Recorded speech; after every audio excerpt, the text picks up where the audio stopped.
Welcome back, dear viewers. And now we are going to talk about Cairo city, as it is ranked as the fourth city in a survey that said that it is one of the most beautiful cities, and it ranked fourth among the world's most beautiful cities according to an international classification. And the Cabinet's Media Center shares an infographic highlighting Cairo's inclusion in the list of 12 most beautiful cities worldwide. And today, to shed more light on this, we are joined by Mr. Ehab, Kamel, tourism expert and researcher in Egyptian history. Good morning. Good morning. So, Mr. Ehab, if we talk about Cairo and what elements of Cairo's heritage and architecture contribute to its global beauty ranking? Well, we have to separate between modern Cairo and ancient Cairo. Yes. Ancient Cairo, of course, which is still intact, which is still holding its most beautiful Islamic architecture, that what we call the Fatimid Cairo, and modern Cairo, which was established by and developed by Khedive Ismail. Yes. Actually, both are considered to be a major attraction. When you walk through Islamic Cairo, you see the beautiful minarets, the beautiful Islamic buildings, houses, mosques, ancient monuments,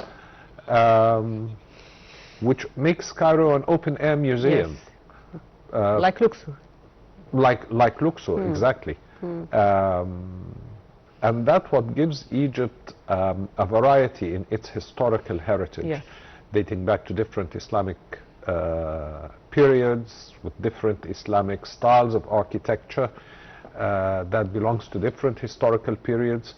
On the other hand, if you move to the western side, you'll see the modern Cairo that was developed by Khedive Ismail, and its beautiful buildings that were built by European architects, varying in different styles, like the Baroque style, Rococo. And what separates between them is a very small distance. It's the center of town. So it's when you're walking through Cairo, you make a major historical shift from medieval period, walking like in a medieval city, into a modern classical city.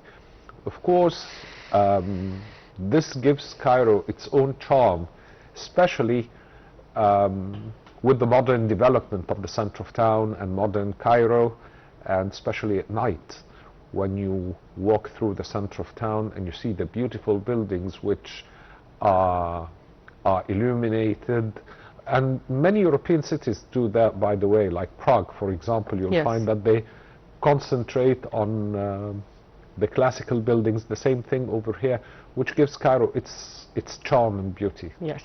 Yes, Mr. Ehab, now we will watch a report on this topic, as we said that Cairo is ranked fourth among the world's most beautiful cities in an international classification. More in the coming report.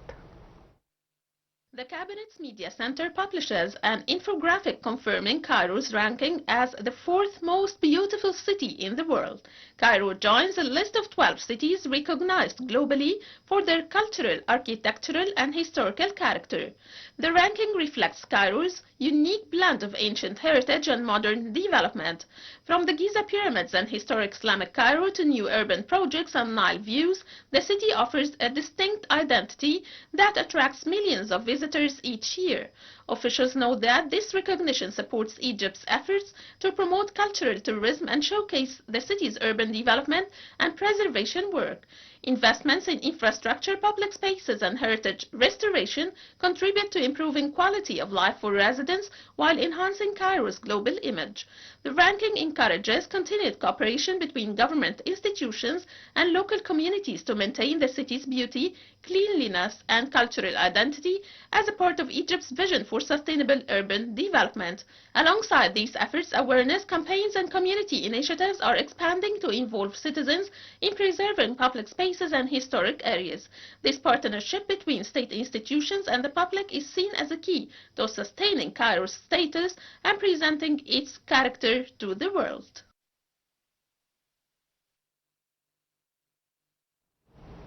Welcome back. And Mr. Ehab, also, how does this recognition support Egypt's tourism and cultural diplomacy efforts? Well, definitely. Now, if we look at the tourism worldwide, you'll find that there's a new type of tourism. It's called the city breaks. City breaks? City breaks, yes. Where travelers go to several destinations and they stop in certain cities, like, for example, Cairo. They would stop for 4 or 5 days and see the different tourist attractions in one city, especially that Cairo is rich with its ancient heritage as well. We have the pyramids, we have the museums. Cairo has got a huge number of museums, which I doubt that many cities in the world hosts such kind of museums. And not only we're talking about the Grand Egyptian Museum, we have still the museum in Tahrir that is hosting masterpieces of ancient Egyptian antiquities. We have the Islamic Museum, which is one of the unique museums, even museums that hosts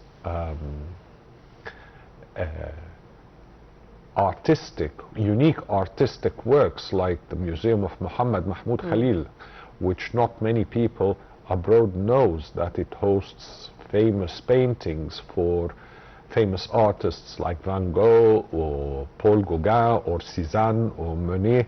And when we mention this to the foreigners, they're kind of shocked that we're hosting such beautiful artistic work in Egypt. Yes.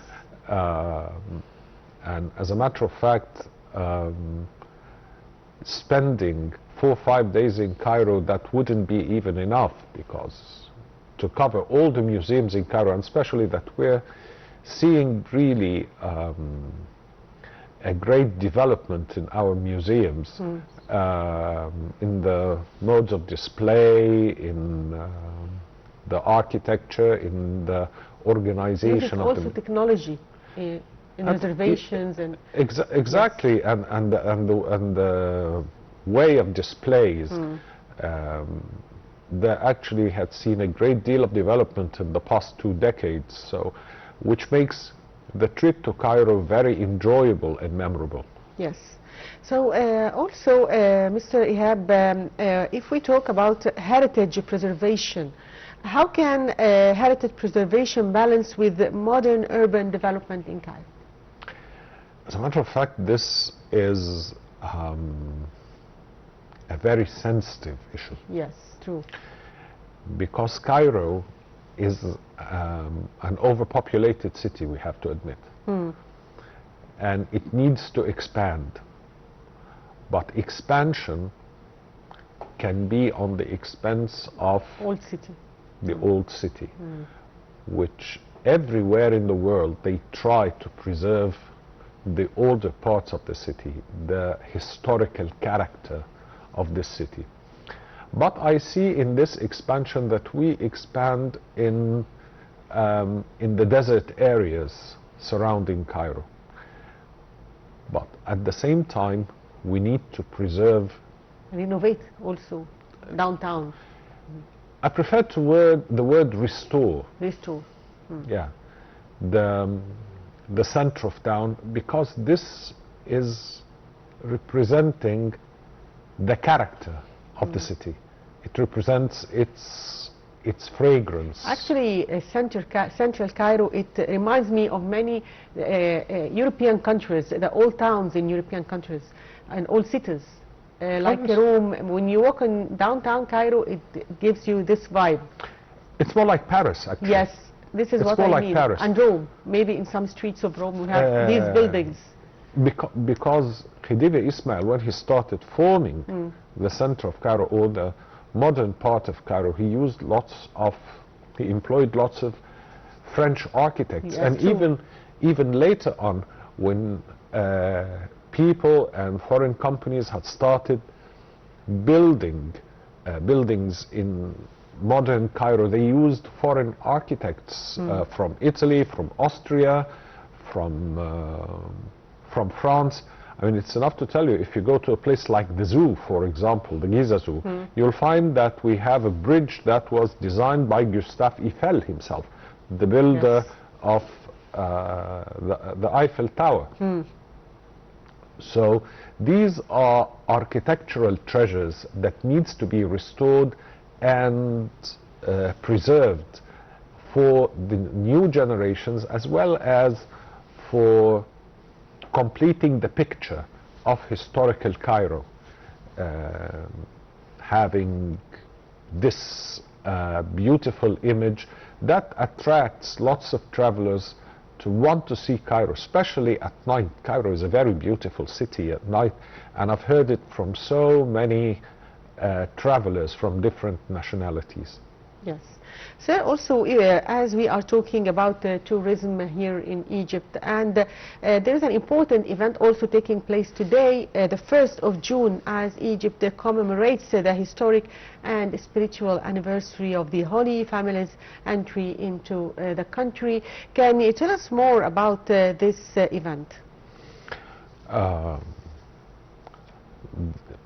Tracking the route of the royal family, the royal family's voyage to Egypt, it's not only in Cairo, it starts from a very far away in Arish, in northeast of Egypt.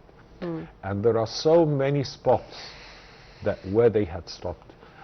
Cairo was lucky enough that it had several spots where the Holy Family stopped, like in Matareya, like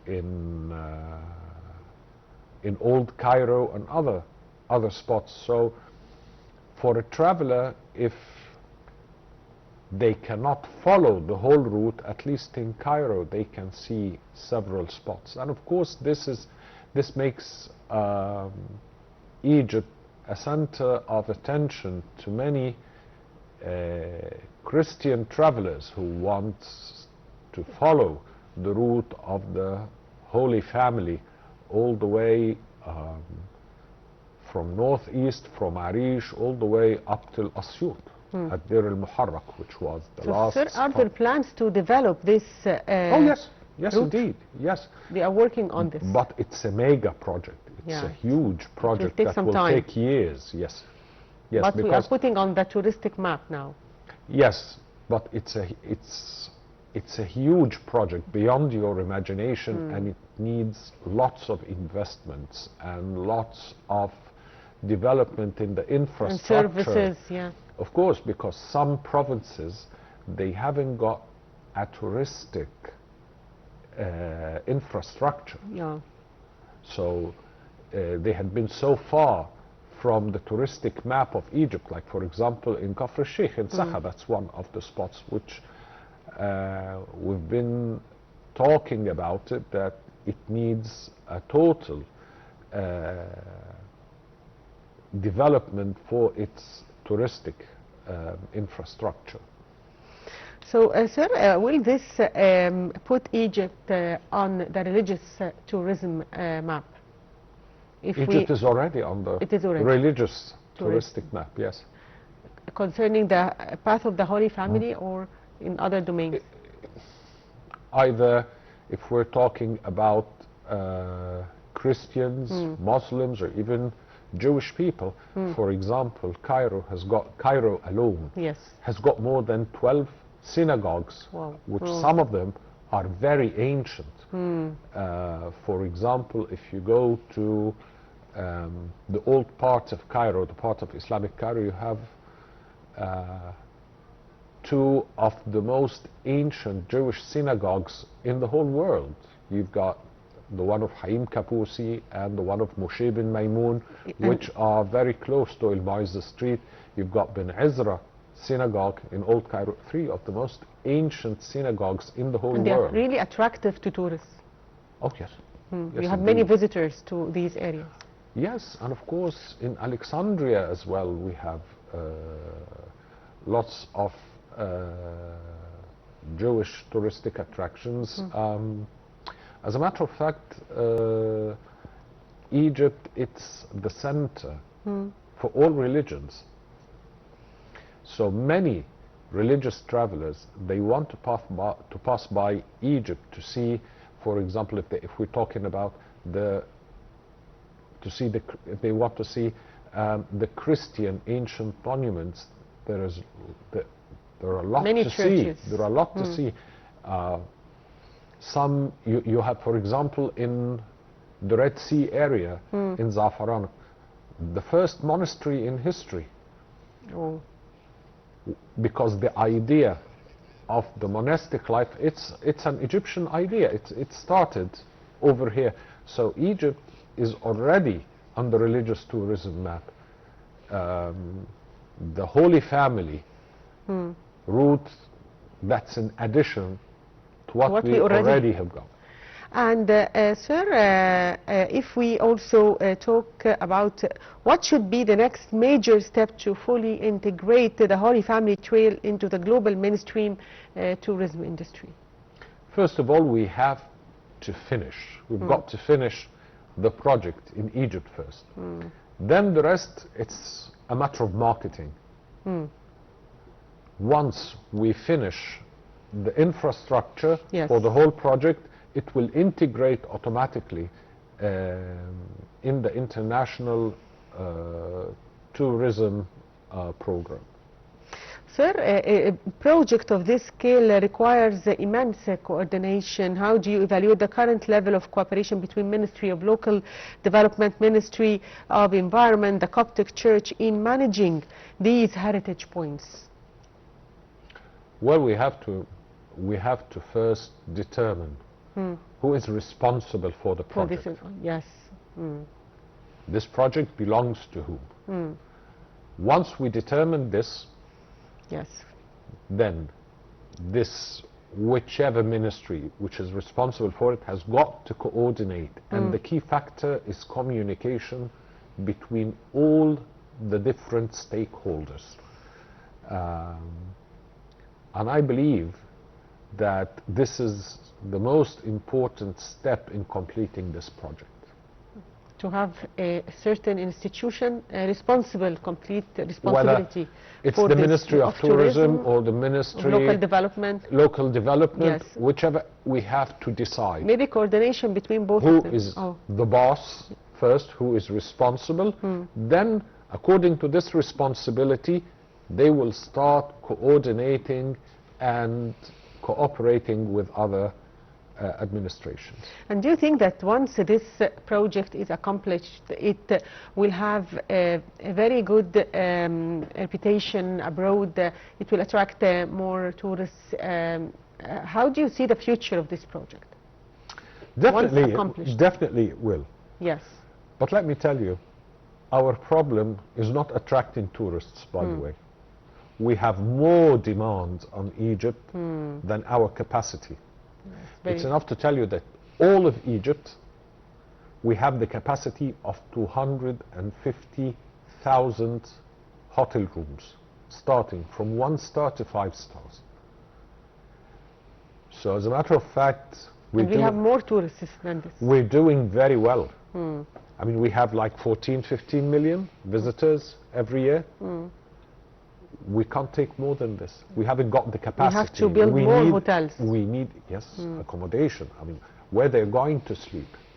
We need investments. We need the banks to finance people in the tourism sector who are investing in such projects in order to increase the number of tourists. I mean, 15 million in comparison to Egypt's tourist attractions and its geographical location, its weather, I think it's less than what we deserve. Yes, we increase the revenue. We need more airports because the airport capacity can barely take the 15 million. Let me put it to you this way. It's not... We need more investments in the tourism sector. It's not just investments in the tourist sector. It's a general plan. The whole country, with the cooperation between all the different ministries, local development, they're very important in this, because I'm targeting 30 or 40 million travelers. Not all of them are going to come in organized tours. I want them to find a decent street to walk in, decent public transportation, and I see that we're making a gigantic step forward in this branch to make the transportation easy, because Cairo had grown now rapidly. It's so big at the moment. We need something very important, the standardization of services. Meaning what? Meaning that the traveler does not need to go and eat in a 5-star restaurant. He can eat in a local restaurant or with a good quality whatsoever, but it has to be a good quality, and the hygienic standard is up to the international standard. Go to any other country in Europe. If you eat in a little restaurant in a small town, it's the same hygienic standard like the big 5-star restaurant. So standardization is very important.